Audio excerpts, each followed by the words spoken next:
사람의 계명을 걷어내는 것이 진리를 회복하는 것이 절대적으로 필요하고 중요한데 과연 어떻게 해야 사람의 계명을 제거할 수 있을까요? 저는 가장 좋은 방법이 개신교 태생의 근거인 칭의의 교리를 재정립하는 겁니다.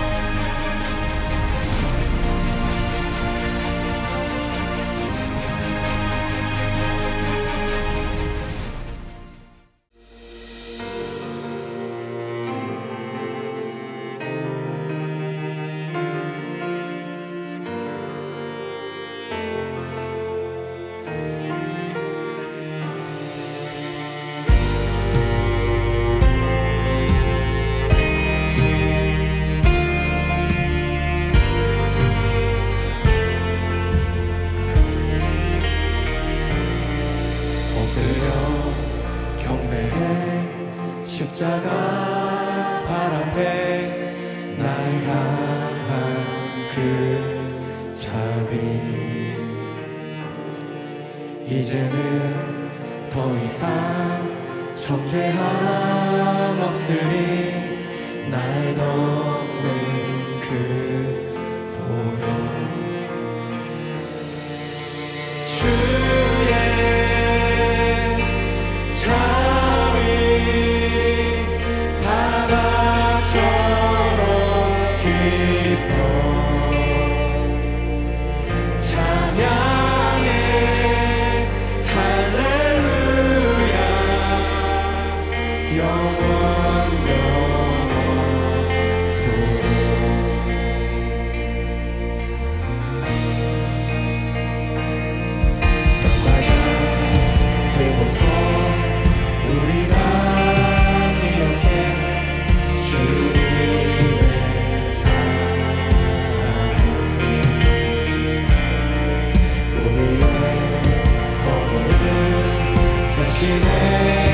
달리신 주님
하나님의 말씀 함께 보시겠습니다. 오늘 우리에게 주시는 하나님의 말씀은 로마서 4장 1절로 8절 말씀입니다. 로마서 4장 1절에서 8절 말씀을 봉독하겠습니다. 그런즉 육신으로 우리 조상인 아브라함이 무엇을 얻었다 하리요?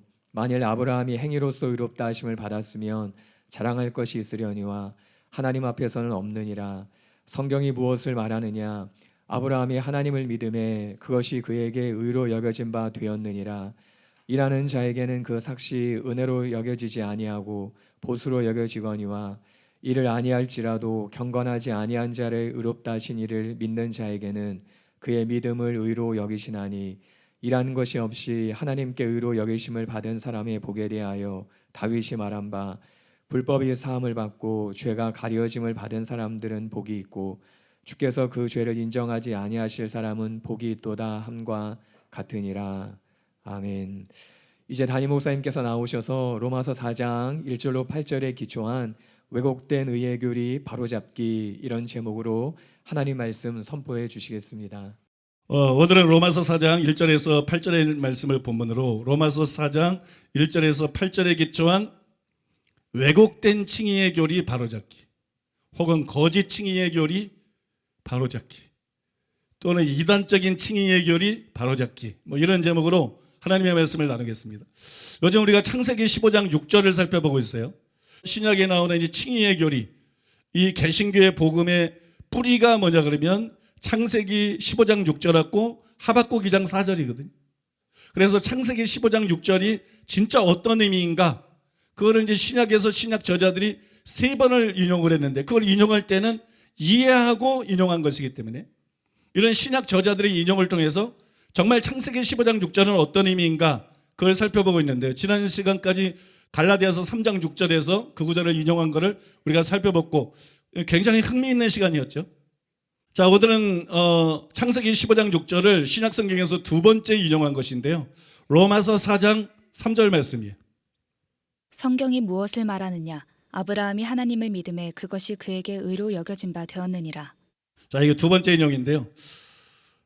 이 두 번째 인용 다음에 보면 이런 말씀이 기록이 되어 있습니다. 로마서 4장 4절로 8절.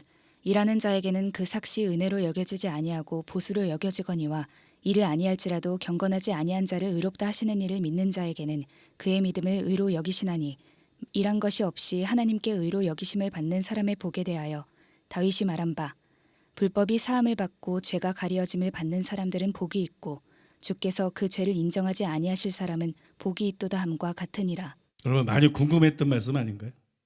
성경 읽으면서 아마 이거는 궁금해했던 분들이 많을 것 같아요. 제가 궁금한 걸 성도님들이 궁금해하지 않을 때가 많은데 이거는 궁금해했던 분들이 굉장히 많거든요. 여기 나오는 이 말씀 때문에 이런 내용 때문에 이 말씀들이 설교자들에 의해서 악용이 되고 있어요. 굉장히 많이 악용이 됩니다. 그 다음에 이 말씀들은 우리를 당황하게 만들어. 너무 당혹스러워. 회개해야 구원받는 거 아니야? 행함이 따르는 산 믿음을 가져야 구원받는 거 아니야? 근데 일을 아니할지라도 경건치 아니한 자를 의롭다 하고 그죠? 이래서 굉장히 우리가 혼란스럽거든요. 누가 의롭다함을 받죠? 여러분 누가 의롭다함을 받아요? 회개하고 믿는 사람이죠. 근데 참된 회개는 자백만 하는 게 아니에요. 자백해서 죄에서 돌아서는 거죠. 또 참된 믿음은 예수님을 구주로만 믿는 게 아니에요. 예수님이 인군과 구주로 믿고 그래서 순종하기로 결단하는 것까지를 포함합니다. 그래서 우리가 처음부터 계속 외쳐왔어요. 참회개를 해야 된다. 참회개를 해야 된다. 지옥에 가는 크리스천들 그게 크리스천이 지옥 간다는 얘기가 아니라 가짜 크리스천들이 지옥 간다 그 얘기거든요. 참회개를 하지 않은 사람이 지옥에 간다. 그래서 우리는 처음부터 참회개를 하고 참믿음을 가져야 의롭다함 받을 수 있다. 그렇게 외쳐왔어요. 근데 여기 뭐라고 나오냐 그러면 일을 아니하고 경건치 아니한 자를 의롭다 하시는 이 하나님이 그렇게 소개하고 있어요. 일한 것이 없이 하나님께 의로 여기심을 받는 사람의 복 이렇게 말했어요. 일을 안 한다. 일한 것이 없다. 이런 표현이 나오는데 일을 안 한다. 일한 것이 없다. 이건 경건치 않다는 거예요. 하나님 말씀에 순종하지 않는다는 거예요. 하나님 말씀대로 살지 않은 걸 그렇게 말하는 것이에요. 하나님께서는 경건치 않은 죄인을 의롭다고 하시고 그게 여러분 성경이 말씀하고 있는 의롭다함이라는 거예요. 그래서 이 말씀 때문에 십자가 공로만 믿으면 회개로 죄를 끊거나 예수님을 주님으로 모셔드리지 않아도 의롭다함 받을 수가 있다. 구원하는데 필요한 것은 단지 십자가의 보혈 공로를 믿는 것뿐이다. 예수님의 공로를 믿는 것뿐이다. 이런 생각이 개신교 안에 파다하게 퍼져버린 것이. 바꿔 말해서 믿기만 하면 사람의 상태와 전혀 무관하게, 그 사람 불경건해도 상관없어, 일 안 해도 상관없어, 말씀대로 못 살아도 상관없어, 죄인이라도 상관없어. 예수님의 십자가 보혈 공로를 믿기만 하면 그 사람의 상태와 전혀 무관하게 누구든지 의롭다함 받을 수 있다. 이게 칭의의 교리다. 그러니까 예수 믿고 구원 받아야 된다. 이런 생각이 개신교에 아주 널리 퍼져 있어요. 교단들마다, 신학교마다, 책마다, 교회들마다 이게 널리 퍼져 있어요. 실제로 오늘날 교회 안에 이렇게 믿고 있는 분들이 굉장히 많죠. 그들은 우리가 믿기만 하면 불경건하고 죄인이고 악한 상태 그대로에서도 믿음으로 여기시기 때문에 의롭다함을 받는다, 이렇게 생각해요. 즉 칭의에 예수님의 십자가 보혈 공로를 의지하는 믿음만 요구되고 회개나 예수님을 주님으로 모셔드리는 것까지 포함해서 어떤 형태의 행위도 요구되지 않는다. 하나님의 이 구원은 전적으로 은혜로 받는 것이다. 그러니까 어떤 형태의 행위도 요구되지 않는다, 그렇게 생각합니다. 여러분, 설교자들 중에도 이 구절을 근거로 그렇게 주장하는 사람들이 굉장히 많아요. 또 여러분, 불행하게도 신학자들도 예외가 아니에요. 유명한 존 스토트와 제가 자주 인용한 더글라스 무를 비롯해서 실력 있는 많은 학자들이 이런 착각에 빠져 있습니다. 그래서 우리는 그들이 쓴 주석이나 강해의 집에서 모순을 발견할 수가 있습니다. 여러분, 똑같은 사람인데 그들이 회개를 다룰 때는 회개의 절대적인 필요성을 성경 그대로 인정해요. 그리고 회개해야 구원받는다 그래요. 성경의 명백이 나오니까 부인할 수가 없어서 똑같이 그렇게 말해요. 또 믿음을 다룰 때도 우리처럼 똑같이 믿음이 예수님을 주와 구주로 모셔드리는 것이고 행함을 산출한다는 것을 인정하고 행함이 따르지 않는 믿음은 거짓 믿음이고 그런 믿음으로는 구원받을 수 없다고 우리하고 똑같이 말하고 가르쳐요. 그런데 이 똑같은 사람이, 똑같은 존 스토트가, 똑같은 설교자가 칭의를 설명할 때가 되면 갑자기 다른 사람이 돼버려요. 칭의를 설명할 때는 갑자기 돌변해버려요. 마치 다른 사람이 된 것처럼 죄를 떠나는 회개나 예수님을 주님으로 모셔드리고 진정으로 순종하는 의지가 없어도 이런 것들과 전혀 무관하게 단지 예수님의 십자가 보혈 공로만 믿으면 의롭다함을 받는다. 이게 루터의 허점입니다. 이게 루터의 오류입니다. 이게 존 스토트가 가지고 있는 오류입니다. 이게 수많은 목사들과 신학자들의 책에 나타나는 오류예요. 그렇게 가르쳐요. 그리고 그것이 바로 바울이 로마서 4장에서 선포한 칭의 교리의 굉장히 중요한 부분이라는 거예요. 그래서 그걸 훼손하면 안 된다는 거예요. 이런 말도 안 되는 이런 어떤 기현상이 일어나는 거예요. 그러나 이것은 상식적으로 말이 안 되는 주장이에요. 성경은 많은 곳에서 회개의 절대적인 필요성에 대해서 말합니다. 또 예수님을 주님으로 모셔드리고 순종해야 될 절대적인 필요성을 말하고 이걸 구원과 직접적으로 연관시키고 있어요. 회개해야 구원받는다. 회개하지 않으면 멸망받는다. 예수님을 주님으로 모셔드리고 순종해야 그런 사람이 천국 간다. 그렇지 않으면 멸망받는다. 여러 군데서 강조하고 있어요. 그런데 같은 성경이 칭의의 교리를 설명하면서 갑자기 이 모든 것을 무효로 만들어버리고 이 모든 걸 부정해버리고 오직 십자가만 의지하면 의롭다함 받는다, 이렇게 말한다 그러면 성경을 어떻게 믿을 수 있겠어요? 성경이 성경을 부정하고 둘 중에 하나는 거짓말이라는 건데, 그죠? 둘 중에 하나는 거짓말이라는 건데 우리가 어떻게 성경 하나님의 말씀으로 받아들이고 여러분 성경을 어떻게 믿을 수 있어요? 이거는 명백한 모순이라는 말이에요. 그래서 이때는 이렇게 전하고 저때는 저렇게 전하는 이것은 그들이 성경을 이해하지 못하고 무지하다는 것을 드러내는 것이지 그게 여러분 진리가 아니라는 것이에요. 그런데도 많은 신학자와 설교자들이 이런 엉터리 주장을 펼치고 있고 그 엉터리 주장을 펼치면서 도리어 뻔뻔하고 의기양양해져 가지고 자신들이야말로 성경적인 칭의복음의 수호자다, 바울복음의 수호자다 그러면서 회개를 강조하는 사람을 매도하고 행함 있는 산 믿음을 강조하는 사람을 매도하고 예수님 말씀하신 그대로 아버지 뜻대로 전에 천국에 들어간다면 이단인 것처럼 공격을 하고 이게 지금 한국교회의 현실이고 개신교회에게 병폐거든요. 이게 개신교회 병폐예요. 여러분 얼마나 답답하고 안타까운 현실인지 몰라요. 이것은 여러분 심각한 신학적인 오류입니다. 때문에 여러분 조나단 에드워드는 그들에 대해서 이렇게 말을 했어요. 이런 종류의 사람들이 있다. 선행을 마구 비난하고, 행함을 말하는 거예요. 선행을 마구 비난하고 선행에 모순되는 신앙은 극구 칭찬하고 율법적인 사람들과는 반대되는 복음적인 사람들로 자기 자신들을 지켜 세우는 사람들이 있다. 그리고 그리스도의 복음과 거저 주시는 은혜를 전파한다고 과시하는 사람들이 있다. 그들은 거저 주시는 은혜의 복음에 대한 가장 큰 적들 중에 일부이며 순수하고 겸허한 기독교를 반대하는 가장 위험스러운 반대자들이야. 이런 사람들은 복음의 적이다. 이런 사람들은 가장 위험한 사람들이다. 누구에게? 자기 자신에게, 영혼들에게, 성도들에게. 이건 수많은 성도들 속여서 지옥 보낼 수 있는 거기 때문에 가장 위험한 자들이다. 또 여러분 로이드 존즈도 전도 설교라는 책에서 같은 지적을 했어요. 참으로 슬프게도 얼마나 많은 분들이 그 위대한 성경적 교리인 믿음에 의한 칭의 교리만을 가지고 씨름한 나머지 그들 자신에게도 파멸을 자초했는지 모릅니다. 얼마나 많은 분들이 어리석게도 우리가 할 일 전부란 그저 특정한 일들을 믿노라고 말하는 것뿐이며 십자가 보혈공로를 믿는다, 이런 거죠. 게다가 그렇게 하면 우리가 자동적 필연적으로 인력 천국에 가도록 되어 있는 것처럼 생각해 왔고 상상해 왔는지 모릅니다. 참으로 교묘한 과오입니다. 왜 교묘한 과오냐?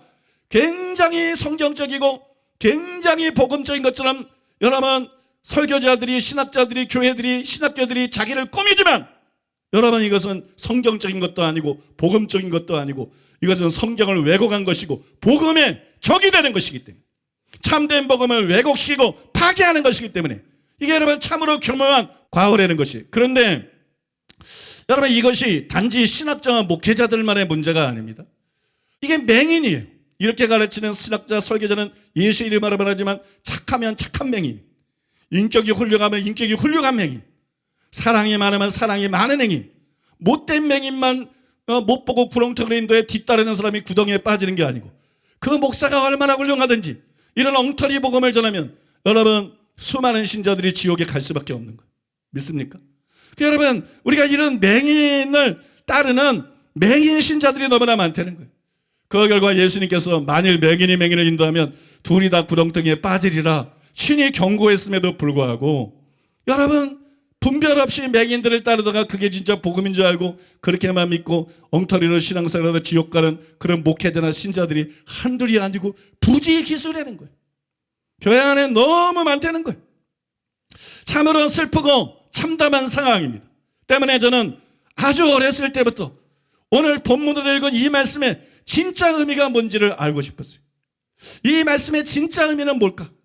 이 말씀의 의미가 너무 오래도록 궁금했어요. 여러분 그리고 수십 년이 지났어요. 수십 년 동안 설교를 듣고 책을 읽고 또 나름대로 씨름도 하고 연구를 했지만 도무지 알 수가 없어요. 바울은 왜 이렇게 말했을까? 딴 데서는 자기가 회개와 믿음을 전했다 그러고 딴 데서는 예수님을 주님으로 모셔드려야 된다 그러고 왜 바울이 여기서는 도대체 왜 이렇게 말하고 있는 것일까? 물론 여러분 저 나름대로의 고민하면서 답을 가지고 있지만 그 답이 완전하지 않다는 것을 저 자신도 제 스스로도 알고 있었어요. 그래서 이것 때문에 굉장히 궁금해하고 오랫동안 마음고생을 했는데요. 그런데 약 2년 전쯤이었어요. 약 2년 전쯤에 제가 성경을 읽고 있는데 갑자기 순간적으로 이 구절들이 완벽하게 이해가 되는 거예요. 완벽하게 이해돼. 완벽하게 이해되고 뭐 의문의 여지가 없어. 그래서 얼마나 속이 후련하고 얼마나 속이 시원하고 감사하고 아 바울이 이 얘기를 하는 거구나. 이 말씀의 뜻은 이것이구나. 그런데 많은 사람들이 그걸 간파를 못하고 엉뚱하게 오해를 한 것이구나. 그걸 알게 됐어요. 여러분 이 구절이 어떤 뜻인지 궁금하시죠? 그럼 잘 들어보시기 바랍니다. 저는 그날 이 단락을 제대로 이해할 수 있는 키가 있다는 것을 알았어요. 그러니까 이 말씀을 제대로 이해할 수 있는 키가 뭐냐? 그게 바로 따라해 볼까요? 여겨진 바. 여겨진 바입니다. 여겨진 바 되었느니라. 3절에 이렇게 나오잖아요. 아브라함이 하나님을 믿음에 그것이 그에게 의로 여겨진 바 되었느니라. 이게 키예요. 이게 포인트예요. 여겨진 바 되었느니라. 그날 성경을 읽을 때 갑자기 이 단어가 튀어나오는 것처럼 제게 클로즈업 되었어요. 동시에 순간적으로 이 단락이 무슨 뜻인지 전혀 의문이 없이 밝게 이해가 됐어요. 완전하게 이해가 됐어요. 그 뒤에 제가 주석들을 읽어봤습니다. 그리고 여러분, 많은 학자들이 저와 같이 여긴다라는 단어에 주목했다는 것을 발견했어요. 예를 들어서 더글라스 분은 이렇게 썼어요. 바울이 관심을 갖는 것은 특히 여기심의 성질이다. 그러면서 여기심이 키워드다. 이 단락을 이해해서는 키워드다. 정곡을 찔렀어요. 또 토마스 슐라이너도 이렇게 썼어요. 믿는 것과 일하는 것 사이의 대립은, 일하는 것은 행위죠. 일을 안 한다는 것은 죄 짓는 거고, 일한다는 것은 말씀대로 사는 것을 말하는 거예요. 여기서. 그래서 믿는 것과 일하는 것 사이의 대립은 로기제스타이, 이게 여기다라는 단어입니다. 여기다의 의미의 빛을 던져주는데 이 단어는 사정에서 중요한 역할을 한다. 또 심지어는 존 스토트도 이렇게 썼어요. 존 스토트 주석에 보니까 바울이 창세기 15장 6절을 인용한다. 아브라함이 하나님을 믿음에 이것이 저에게 의로 여기신 바 되었느니라. 그리고 나서 4절이나 5절에서 여기다는 동사의 의미를 찾아낸다. 그런 여기에서 그 말을 처음으로 사용하며 다음 6구절에서 5번 사용한다. 계속 여긴다라는 말을 하고 있다는 거예요. 이게 무슨 얘기냐? 여긴다라는 말을 설명하고 있는 거예요.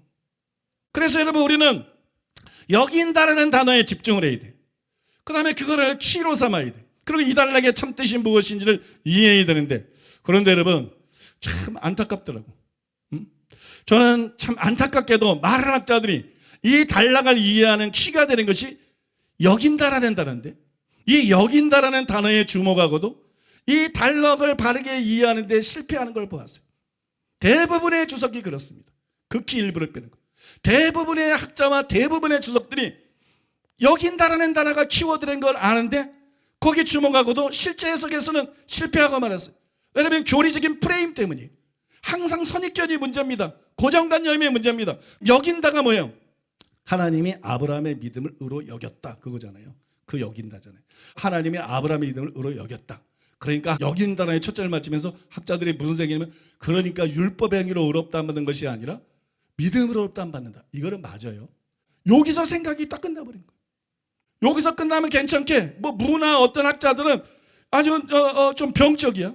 병적으로 이제는 율법의 행위라 믿음으로 의롭다 받는다. 이걸 말할 뿐만 아니라 율법의 행위뿐만 아니라 이제 행함까지도, 믿음에 따르는 행함까지도 병적으로 폄하하거나 병적으로 이거를 공격해요. 그래서 단순히 율법의 행위와 믿음이 상반되는 게 아니고 모든 행위와 믿음이 상반되는 것이다. 무는 그쪽으로 나갑니다. 이거는 완전히 자기 생각을 가지고 성경을 갖다가 완전히 새로 쓰는 것이고 뒤트는 것입니다. 그러니까 사람들이 이게 얼마나 위험한 사상인지를 몰라. 너무 이상한 쪽으로 그렇게 갚버리고 그런 거를 우리가 주석에서 볼 수가 있는데요. 그러면서 그들이 뭘 못 보냐 그러면 바울이 말한 대로 율법 행위로 의롭다 받는 게 아니라 믿음으로 의롭다 받는다. 이게 맞아요. 근데 여기서 멈추면 안 돼요. 이 여긴다라는 단어는 그 이상을 보여주고 있는 것이기 때문에. 그럼 그 이상을 보여주는 게 뭡니까? 하나님은 우리가 죄인이에요. 우리가 회개했어도 여전히 죄가 많아요. 습관적인 죄를 안 짓는 거지. 우리가 믿었어도 여전히, 거듭났어도 여전히 죄가 많아요. 습관적인 죄를 안 짓는 거지. 그죠? 우리가 거듭났어도 여전히 많은 죄들을 짓죠. 우리는 죄가 많고 우리는 여전히 죄인이에요. 그런데 우리의 행동을 보는 게 아니라 우리를 의롭다 하실 때 우리의 믿음을 보신다는 거예요.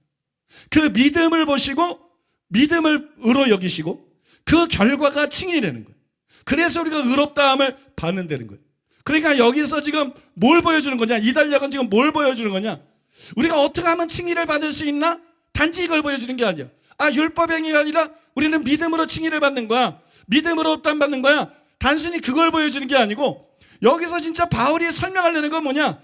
여기다라는 단어를 통해서 칭의란 무엇인가? 그걸 설명하고자 하는 거예요. 우린 다 죄인이잖아. 의인 없나니 하나도 없잖아. 응? 그리스도의 완전히 있다 해도 그거는 다 믿고 난 이후 얘기지. 의인은 없나니 하나도 없잖아. 우린 회개해도 여전히 죄를 짓잖아. 습관적인 죄가 없지 여전히 죄를 짓잖아. 우발적인 죄를 짓잖아. 참된 믿음에 가르쳐도 우리는 여전히 죄를 짓잖아. 몸의 구속을 받지 않았잖아. 바울도 자기 몸과 싸워서 자기 몸을 쳐서 복종시켰잖아요. 근데 어떻게 하나님 앞에서 우리가 의롭다함을 받을 수 있지? 불꽃 같은 눈을 가진 하나님이 어떻게 하나님은 우리를 의로워 보시지? 그거는 여러분 예수님의 십자가 보혈 공로 때문에, 예수님이 우리의 모든 일을 짊어지고 가셨기 때문에. 믿습니까? 그 피를 믿고 예수님을 인국하고 구주로 모셔드리고 자기 죄를 회개하고 그 말씀대로 살고자 하는 바른 믿음을 가진 사람의 그 믿음을 의로 여기신다. 칭의가 뭐냐? 칭의는 바로 그것이다. 칭의는 우리가 완전히 의로워서 의롭다고 여기는 게 아니고, 여러분 우리가 예수님을 믿는 그 참된 믿음을 보고 십자가를 의지하는, 또 주님으로 모셔드리고 그 말씀대로 살고자 하는 참된 믿음을 보시고 그 믿음을 의로 여겨주는 것이다. 우리가 의롭지 않은데 의로 여겨주는 것이다. 여러분 지금 제가 설명하고 전에 개념이 뭔지 파악되십니까? 의롭지 않은데 믿음 때문에 의롭다고 여겨주는 것이다. 칭의는 뭐냐? 칭의의 개념이 뭐냐? 여러분 바로 그거라는 거예요. 그거를 여기서 설명하고 있다는 거예요. 그거를 설명하기 때문에 이를 아니할지라도 의롭다함 받는 거죠. 그게 칭의니까. 그거를 설명하기 때문에 경건치 아니할지라도, 죄가 있다고 할지라도 의롭다함 받는다는 얘기지, 회개가 필요 없다 그 얘기를 하고 있는 게 아니라는 거예요. 믿음에 따른 행함이 필요 없다 그 얘기를 하고 있는 것이 아니라는 거예요. 여러분 중에 얼마나 많이 이걸 이해하시는지 모르겠는데 잘 들으세요. 여러분 종교개혁 이후에 교회 안에서 많은 이들이 칭의 하잖아요. 의롭다함, 칭의. 근데 칭의가 무엇이에요? 칭의란 무엇일까요? 저는 여러분 창세기 15년 6절에 대한 세 가지 의문을 다룰 때 하나님이 아브라함의 믿음을 의로 여기셨다는 것을 통해서 이미 그것을 여러분에게 어느 정도 설명을 해드렸습니다. 하나님이 아브라함의 믿음을 의로 여기셨다. 이 표현 자체가 분명히 보여주듯이 칭의는 뭐냐? 하나님께서 우리의 믿음을 의로 여겨주시는 것입니다. 내 삶이나 행동이 전체가 의로워서 의로 여겨주는 게 칭의가 아니고 하나님께서 나의 믿음을 의로 여겨주시는 것이, 그 결과 우리가 의롭다함을 받는 것입니다. 여러분 이것이 칭의예요. 좀 더 자세히 설명하면 칭의를 믿음에 초점을 맞춰서 설명할 수 있어요. 그 경우에 칭의는 뭐냐? 칭의는 믿음은 의가 아니지만 믿음을 의로 여겨주는 거예요. 그게 칭의예요. 아브라함의 믿음을 의로 여기셨다. 믿습니까? 믿음은 의가 아니지만 믿음을 의로 여겨주고, 이게 칭의입니다. 이거는 칭의를 믿음의 초점을 맞춰서 설명한 것이고, 또 칭의를 사람의 초점을 맞춰서 설명할 수 있어요. 그러면 칭의가 뭐냐? 칭의는 우리가 의롭지 않지만 믿는 우리를 의롭다고 인정해 주시는 것입니다. 우리가 의롭지 않지만 믿는 우리를 의롭다고 여겨주시는 것, 그것이 여러분 바로 칭의입니다. 그것이 바로 여러분 칭의예요. 칭의는요 의가 아니에요. 칭의는요 순종이 아니에요. 창세기 15장 6절에 나와 있는 것처럼 아브라함의 믿음을 의로 여겨주신 것이에요. 의롭지 않은데 의로 여겨주신 것이에요. 근데 하나님께서 갈라디아서 3장 8절에 것처럼 아브라함에게 복음을 전했어요. 천하 만민이 너로 말미암아 복을 받으라. 천하 만민이 너로 말미암아 복 받는데 왜 그게 복음이냐? 그 천하 만민이 복 받는 것은 아브라함의 후손을 통해서 이루어질 것인데 그 후손 중에 메시아가 나오기 때문에, 그 메시아가 세상 모든 죄를 짊어지시고 십자가에서 대속제물에 대해서 속죄를 이루기 때문에. 믿습니까? 우리가 의롭지 않지만 하나님께서 우리의 믿음을 의로 여겨주시는 근거가 뭐냐? 바로 예수님의 십자가의 대속의 죽음인 것입니다. 믿습니까? 이 피가 우리에게 효과를 나타내기 위해서 성경에서 조건으로 내건 게 뭐냐? 회개와 믿음인 것입니다. 회개와 믿음. 그 회개는 자백만 하는 게 아니라 죄를 떠나는 것이고, 그 믿음은 예수님의 십자가만 의지하는 게 아니라 예수님의 십자가의 피는 우리의 죄를 사했을 뿐만 아니라 또 우리를 그 피로 사서 하나님께 드렸다. 우리를 사셔서 그분이 우리의 주인이 되셨다고. 그래서 우리는 내 맘대로 사는 게 아니라 그분 말씀대로 살겠다고 결단하는 거, 여기까지가 믿음입니다. 믿습니까? 그래서 이런 사람들은 하나님의 말씀대로 삽니다. 그런 사람들이 심판날 마지막 때 정죄를 받지 않고 여러분 아직의 칭의, 궁극적인 구원, 궁극적으로 의롭다함을 받습니다. 그러나 칭의라 그러는 것은 처음에도 그렇고 마지막도 그렇고 임의의 칭의도 그렇고 아직의 칭의도 그렇고 내가 의롭게 사는 걸 말하는 게 아닙니다. 내가 의롭게 사는 걸 말하는 게 아니고 예수님의 십자가 보혈 공로 때문에 나의 참된 믿음을 보시고 그 믿음을 의로 여겨주시고 나를 의롭다고 인정해 주시는 것입니다. 여러분, 이게 칭의의 기본적인 개념이래요. 여러분 믿습니까? 이것이 여러분 성경이 말하는 칭의예요. 그러면 여기서 묻겠습니다. 이게 중요한 것이에요. 아브라함이 하나님을 믿으니 하나님이 그것을 의로 여기셨다 그랬어요. 아브라함의 믿음을 의로 여기셨다. 그게 칭의죠. 근데 아브라함이 하나님을 믿을 때 온전히 의로웠을까요? 아브라함이 하나님을 믿을 때 죄가 하나도 없었을까요? 그는 완전했을까요? 아닙니다. 창세기 보세요. 그는 처음에 완전하지 않았어요. 그는 한동안 완전하지 않았어요. 아브라함은 죄가 있었습니다. 아브라함은 결함이 있었습니다. 실수했습니다. 거짓말도 했습니다. 때때로는 불신도 했습니다. 그런데 그런 아브라함을 하나님이 의롭다고 하셨어요. 그의 믿음을 의로 여겨주셨어요. 그 결과 아브라함은 믿음으로 의롭다함을 받았어요. 이것이 칭의입니다. 믿습니까? 이것이 칭의예요. 즉 칭의는 우리가 의롭지 않지만 예수님의 십자가 보혈 공로 때문에 우리의 믿음을 보시고 의롭다고 여겨주시는 것입니다. 여러분 그러므로 잘 들어보시기 바랍니다. 바울은 이 단락에서 칭의의 조건이나 수단에 대해서 설명하고 있는 것이 아니에요. 다만 혹은 주로 칭의가 무엇인지 칭의의 개념을 설명하고 있는 것입니다. 칭의는 뭐냐? 회개했든 회개 안 했든 믿었든 안 믿었든 회개한 사람까지도 믿는 사람까지도 죄인이다. 예수님의 십자가를 보공로로 의롭다고 여겨지는 다 죄인이다. 맞잖아요. 그죠? 우리는 다 죄인이잖아. 그런데 예수님의 십자가 보혈공로를 믿고 또 그 말씀대로 살고자 하는 분명한 의지를 가진 그 믿음을 의로 여겨주신다. 그러니까 이게 뭘 설명한 거예요? 칭의의 수단에 초점이 맞춰져 있는 게 아니에요.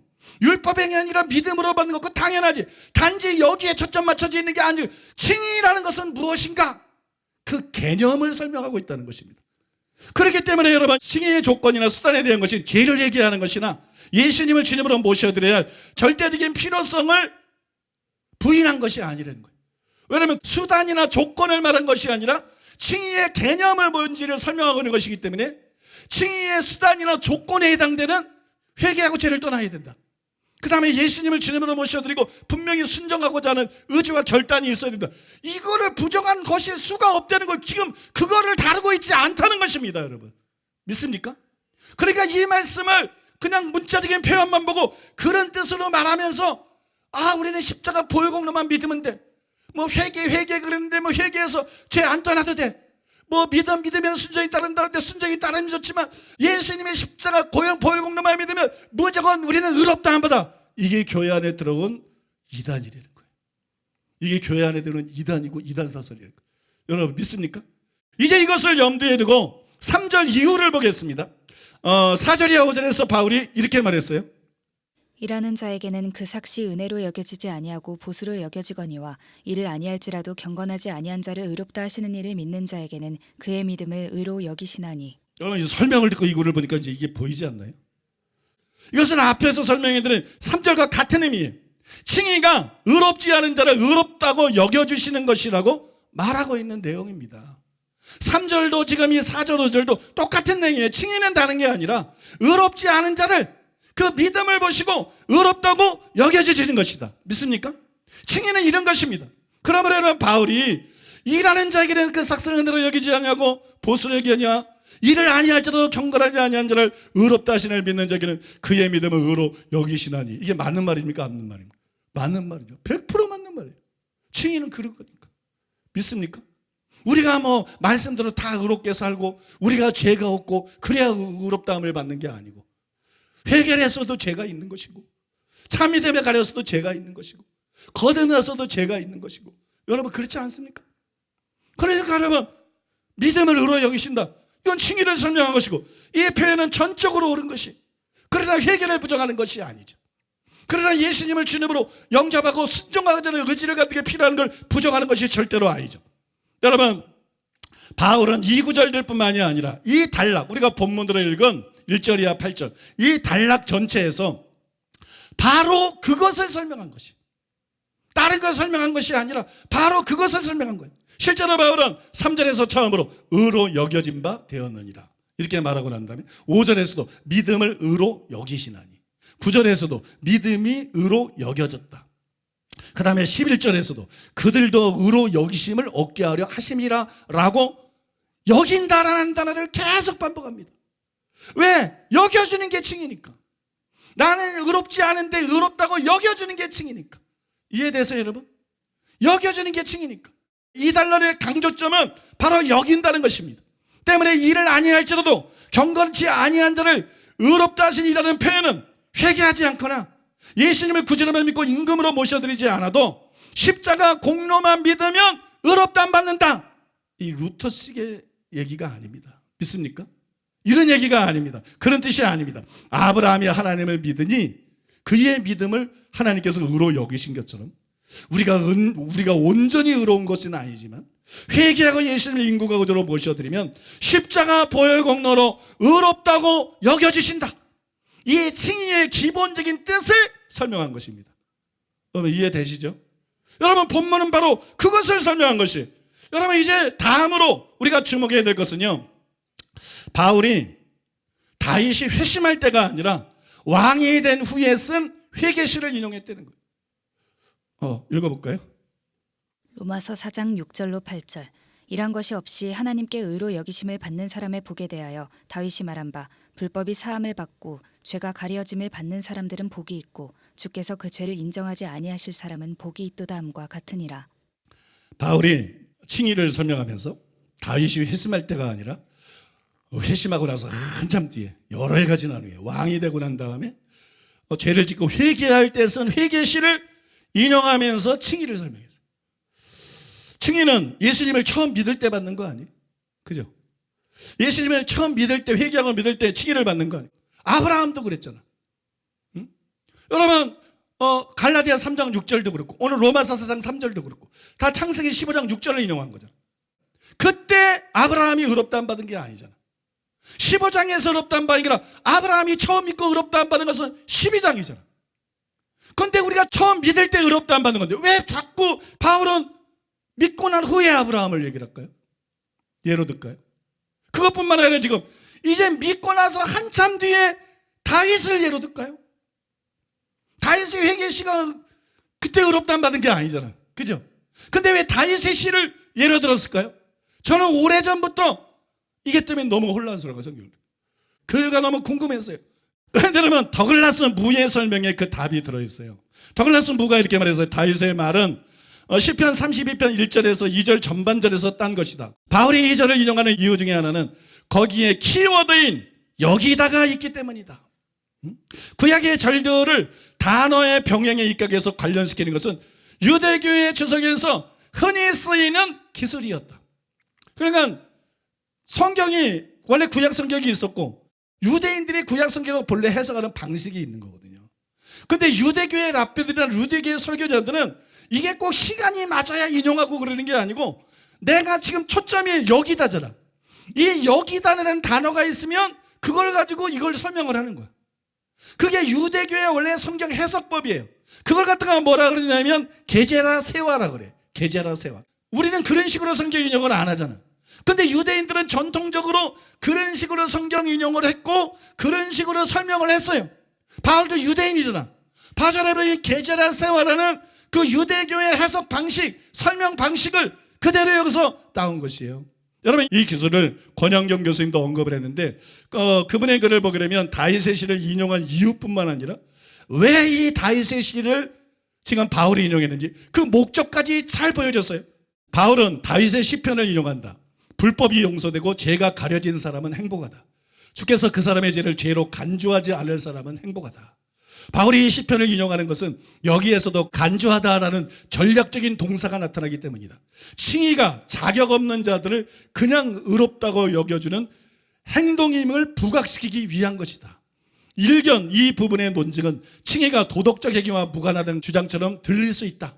6절의 행위들과 무관하게라는 표현은 분명 도덕적 행위를 의미할 수 있고 칭의를 죄용서로 묘사하는 시편 역시 도덕적 행위의 불필요함을 말하는 듯하다. 하지만 바울의 실제 논점은 여기에 있지 않다. 칭의가 전에 지은 죄를 간과하는 용서라는 사실은 이미 기술되었다. 로마 3장 25절에 또 하나님은 경건치 않은 자를 의롭다 하시는 분이다. 따라서 칭의는 당연히 행위와 무관하다. 간단히 말해서 뭐냐? 이건 칭의를 설명하는 것이다. 칭의가 뭐냐? 내가 행위로 의롭다 안 받으시는 완전한 의인이 아닌데 바꿔 말해서는 불경건한 자인데 나는 일을 아니한 자인데, 바꿔 말해서 나는 죄인인데, 의롭다함이라는 일한 자가 보수를 받는 게 당연한 것처럼 내 행위로, 내 삶으로 의롭다함 받을 자격이 없는 자인데 하나님은 나를 의롭다고 여겨주시는 게 칭의라는 거예요. 그런데 왜 여겨주시냐? 믿음 때문에. 믿습니까? 근데 여기서는 믿음으로 의롭다함 받는 것도 물론 설명하고 있지만 거기에 초점이 아니라 칭의는 바로 이런 거야. 내가 의롭지 않지만 의롭다고 여겨주시는 거야. 이 칭의가 무엇인지 칭의의 개념을 설명하고 있다는 거예요.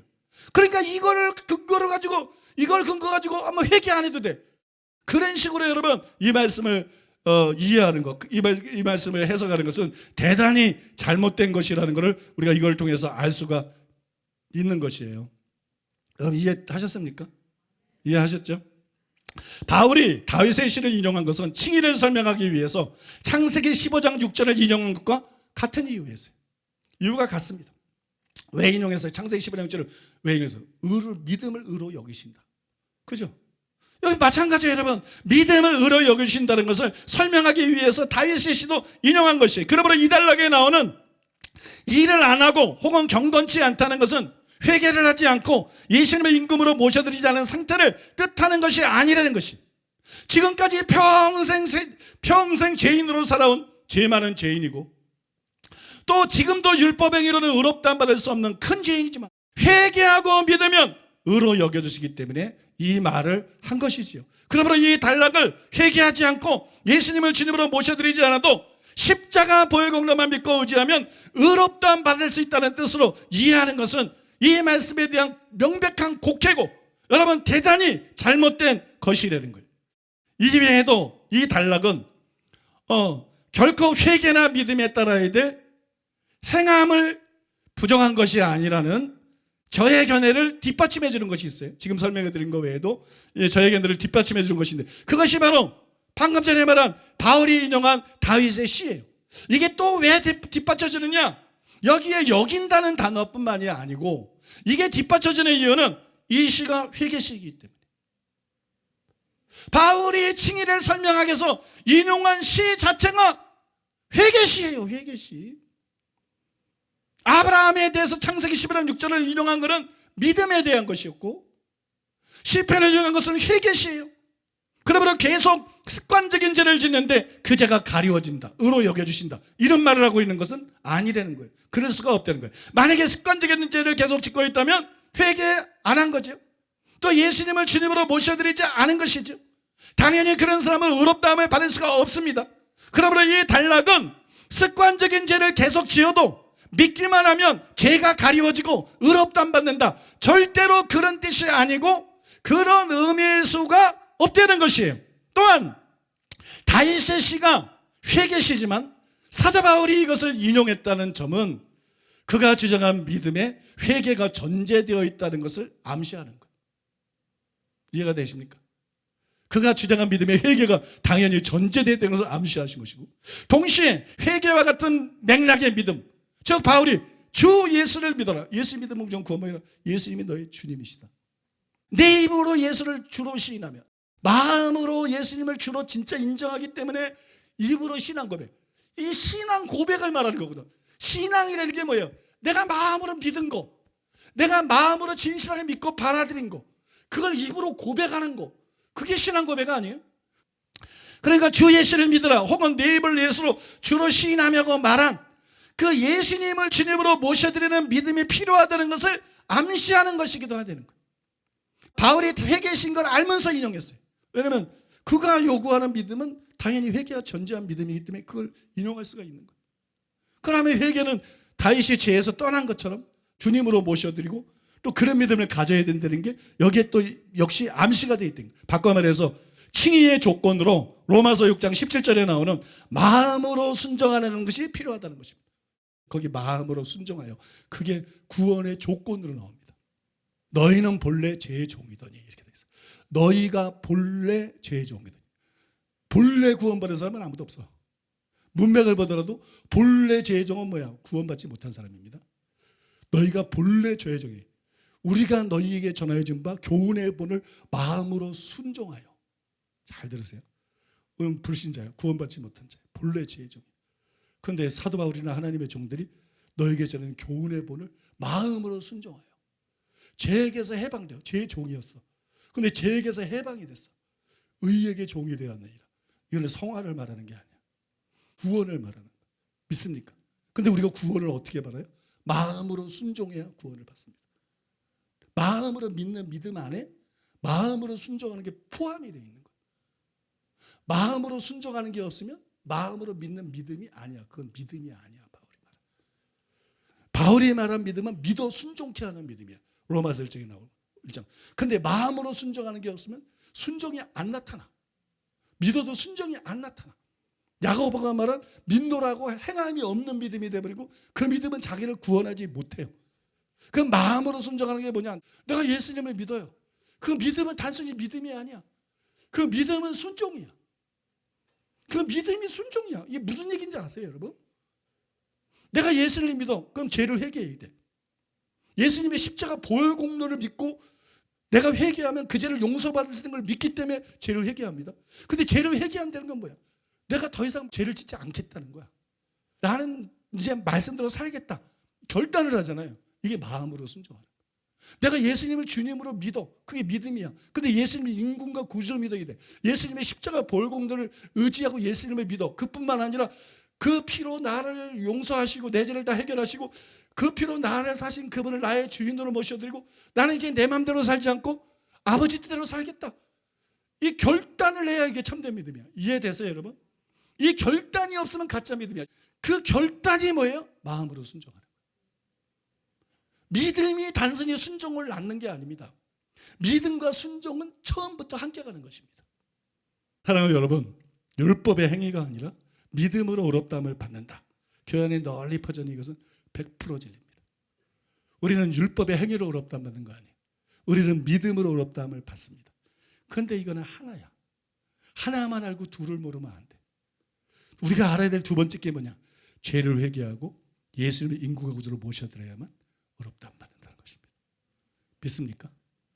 우리는 율법의 행위가 아니라 믿음으로 의롭다함 받는다. 이것도 100% 진리고 우리는 죄를 회개하고 예수님의 인군과 구주로 진실로 모셔드려야 됩니다. 그런 사람의 믿음만이 참된 믿음이고 그런 사람이 의롭다. 이 두 가지는 해석이 아닙니다. 이 두 가지는 다 성경에 문자적으로 곳곳에 명시되어 있는 것입니다. 무슨 말이냐? 이 두 가지는 성경이 우리에게 전하고 가르치고는 명백한 진리입니다. 우리는 율법의 행위가 아니라 믿음으로 의롭다면 왜 이것만 붙잡고 있는가? 둘 다 성경적인 진리고 둘 다 성경에 명시가 되어 있으면 우리는 율법의 행위가 아니라 믿음으로 의롭다함 받는 것도 당연히 믿어야 되고 받아들여야 되고 믿습니까? 그뿐만 아니라 죄를 회개하고 구주로만 아니라 예수님의 인군과 구주를 모시고 주님 말씀대로 살고자 하는 의지가 분명해야만 그 사람이 의롭다함 받고 천국 갈 수 있다는 것도 성경에 나온 것이므로 100% 의지해야 되고 믿습니까? 로마서 2장과 야고보서 4장이 표면적인 문자적인 불일치가 있지만 실제 내용을 이해하면 전혀 불일치가 없이 완전히 조화되는 것처럼 이 두 가지가 완전히 조화되는 것이지 서로 배경하거나 불일치되는 것이 아니라는 걸 여러분들에게 설명해야 되는 것처럼. 그래서 여러분 우리는 율법의 행위로 의롭다함 받으려고 그러지 말고 믿음으로 의롭다함 받으려고 그러되 자기 죄를 당연히 회개하고 예수님을 인군과 구주로 모셔드리는 참된 믿음에 가려서 그래서 여러분 의롭다함 받았다고 착각하지 말고 구원받았다고 착각하지 말고 구원의 확신, 거짓 구원의 확신 갖지 말고 그리고 자기 천국에 간다고 자기 기만 속에 빠지지 말고 정말 여러분 아버지의 뜻대로 인자가 돼가지고 예수님이 말씀한 그대로 반드시 천국에 가는 저와 여러분들이 돼야 될 줄로 믿습니다. 그리고 이 진리를 널리 퍼뜨려야 될 줄로 믿습니다. 우리 오늘 들은 말씀 기억하면서 기도하겠습니다. 여러분 자신을 위해서도 자신 회개할 것도 있고 기도할 것도 있고 자녀들이나 가족, 친척, 전도 대상자, 한국교회 목사님들, 신학자들, 장로, 권사, 신자들 참 미국교회 너무 기도할 거 많아. 미국교회, 유럽교회 그죠? 미국교회, 유럽교회 뭐 열방의 교회들을 위해서 이 시간에 기도하겠습니다.